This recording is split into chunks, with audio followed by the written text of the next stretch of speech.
All hell breaks loose as Putin's plan backfires. The West has always viewed Russia with suspicion, ever since the end of the Cold War, and as soon as the Iron Curtain was raised, they started to get worried.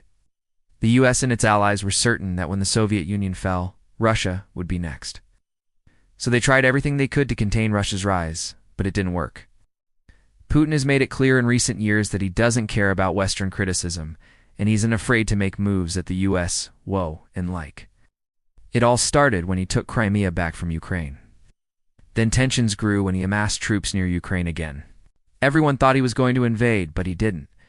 He just kept those troops there.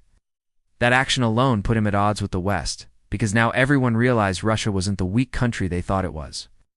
After that, Putin started to flex his muscles more. He pulled out of the Intermediate Nuclear Forces Treaty, then suspended the Open Skies Treaty, then pulled out of the Paris Climate Accord, then tested hypersonic missiles, and so much more. With each move, the tension between Russia and the West grew and grew, until finally, Putin decided to cross the line. He amassed 190,000 troops near Ukraine's border and launched a full-scale invasion. Western leaders were shocked by this because they had been warning Russia for months about invading Ukraine, yet Putin did it anyway. They thought they had stopped Putin from becoming aggressive after the annexation of Crimea, but they were wrong. The US and its allies have imposed some very tough sanctions on Russia. But will those sanctions change Putin's behavior? Unfortunately, probably not. And here's why. The first reason is that Putin has been planning this invasion for a long time. If you look at his actions over the past decade, it becomes clear that he always wanted to take Ukraine. When he annexed Crimea in 2014, he gave a speech where he stated that Ukrainians and Russians are one people.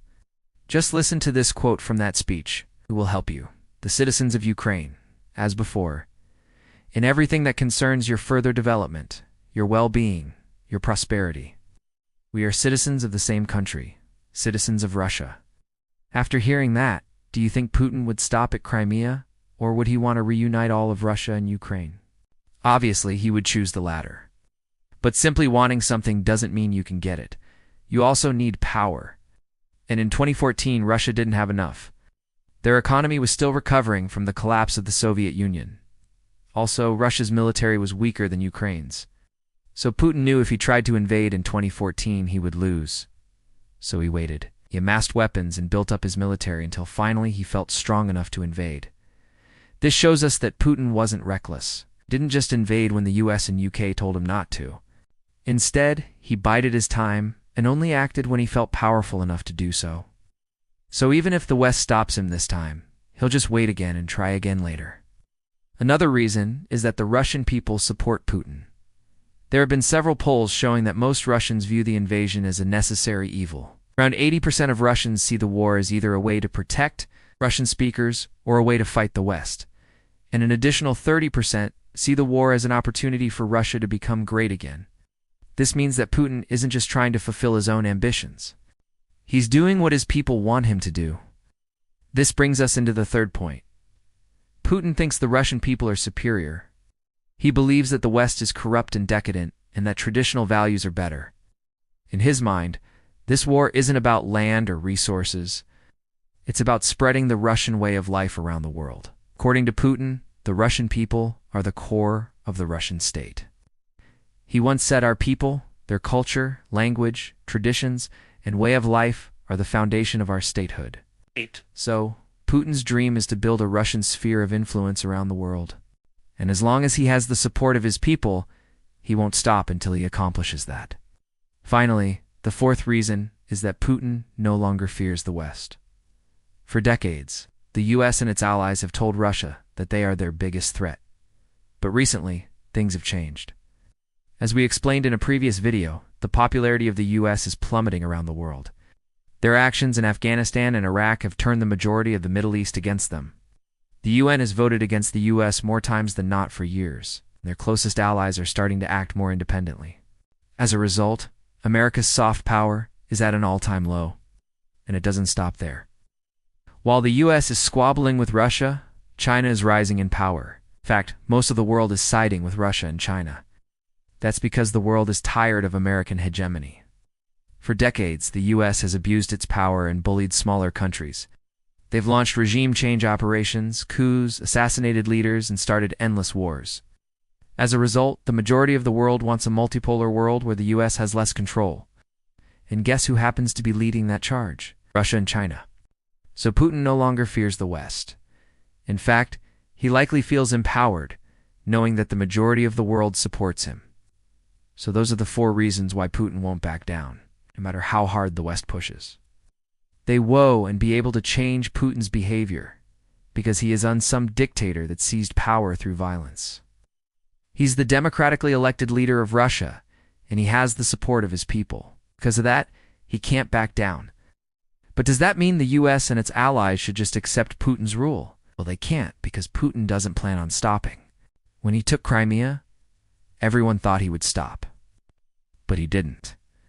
When he amassed troops near Ukraine, everyone thought he would invade. But he didn't. Instead, he just kept those troops there as a warning.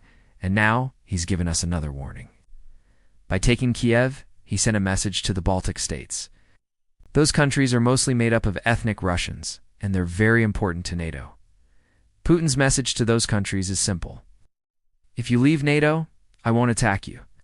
But if you don't, I will attack you. Now, Putin likely won't attack the Baltic states himself, but that doesn't mean Russia won't. Any future Russian leader could be more aggressive. If that happens, it would be a disaster for NATO.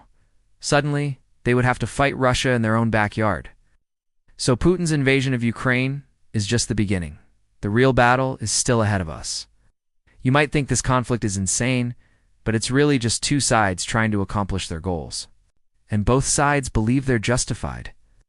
The US and its allies believe the Russian invasion is unjustifiable, while Russia believes they had good reasons to invade. Ow. Both sides will continue to recruit new members and grow their power. And eventually, something will have to give. So we're likely looking at a future where the US and Russia go head-to-head. At the end of World War II, the US and Soviet Union were the most powerful countries on Earth, but they chose to compete economically rather than militarily. The US focused on developing new technologies, while the Soviets focused on building a massive military. That competition created incredible innovations and ended with the collapse of the Soviet Union. Now history may be about to repeat itself. The US and Russia are already competing economically, but now they're also competing militarily.